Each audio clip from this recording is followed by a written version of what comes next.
Okey, jadi sebelum kita teruskan kepada topik sequence hari ni, kita ulang kaji balik untuk minggu lepas. Apa yang kita tengok sebenarnya tak adalah banyak sangat kan, iaitu pertama sekali macam mana tata tanda untuk sequence. Okey, kalau awak ingat balik, tata tanda untuk sequence tu adalah jujukan ataupun the list of number lah. Maksudnya ni nombor 1, 2, dot sehinggalah AN lah, 10 ke 100 ke sejuta ke, tak terhingga.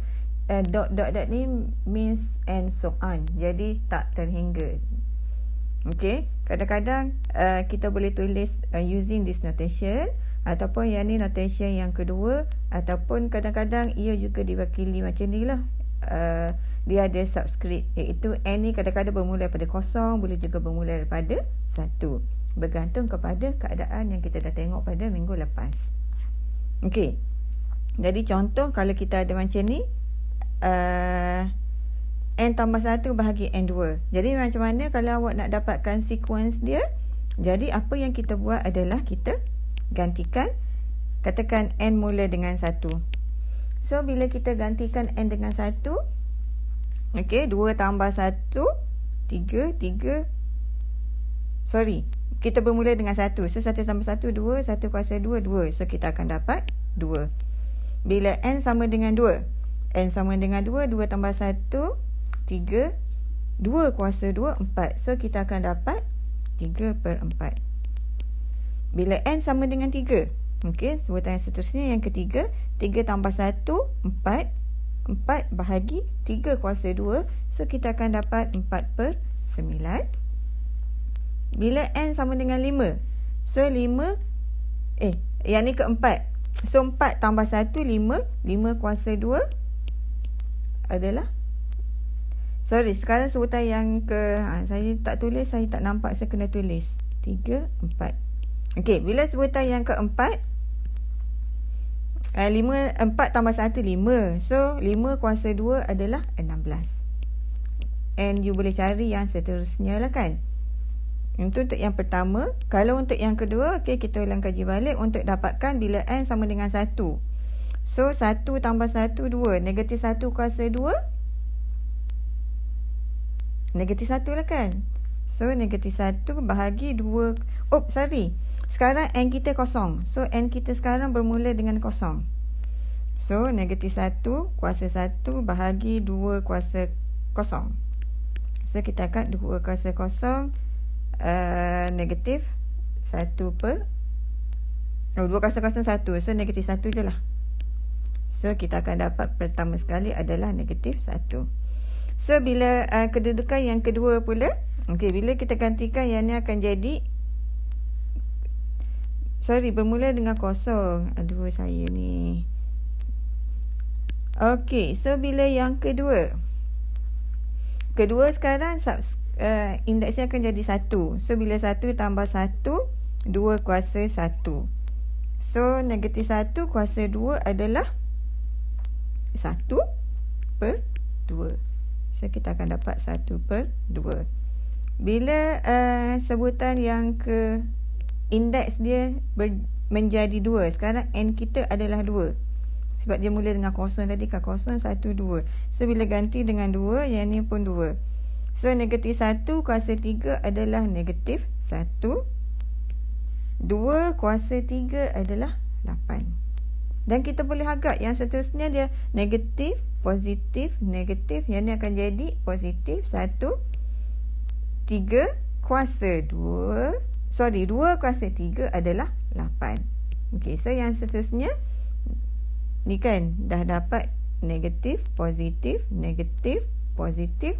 Yang seterusnya adalah negatif lah. 1 bahagi, ya Allah, yang ni 2 kuasa kosong, 2 kuasa 1, 2 kuasa 2, 4 kat sini.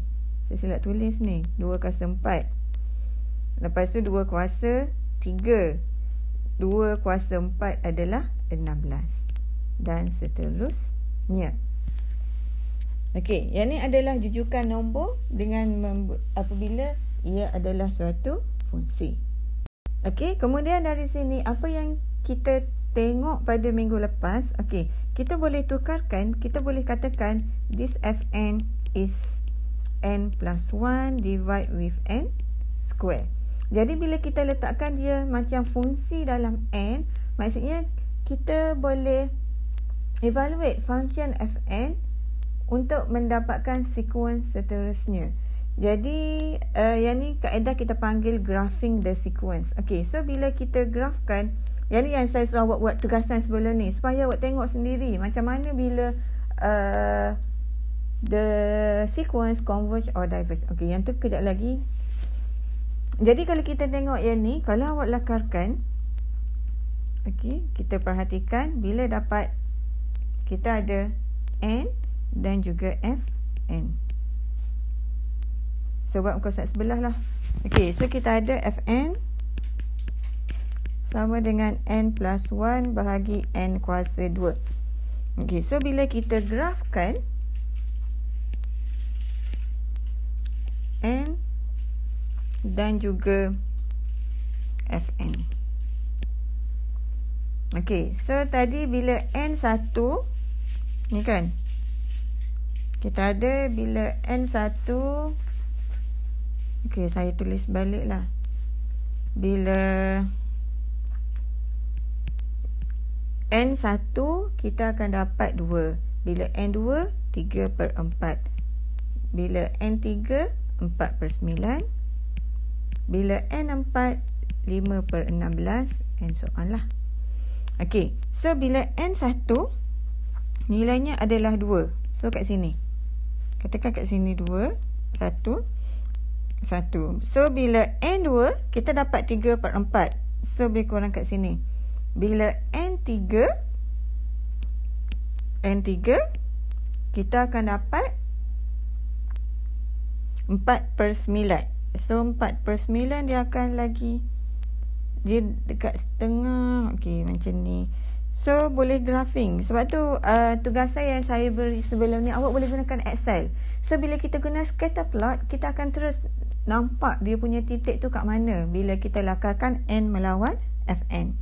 Okey, so 5/16 saya anggap macam ni. So sebenarnya yang seterusnya bila bahagi, kita akan dapat lebih kurang macam ni. Cuba gantikan nilai n ni dengan yang sangat besar. Awak akan dapat berapa agaknya? Katakan saya bahagi yang besar ni, let's say lah n kita adalah 100. So F100 adalah 101 bahagi 100 kuasa 2.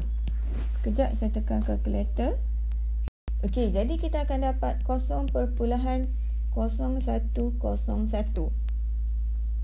Dan sebenarnya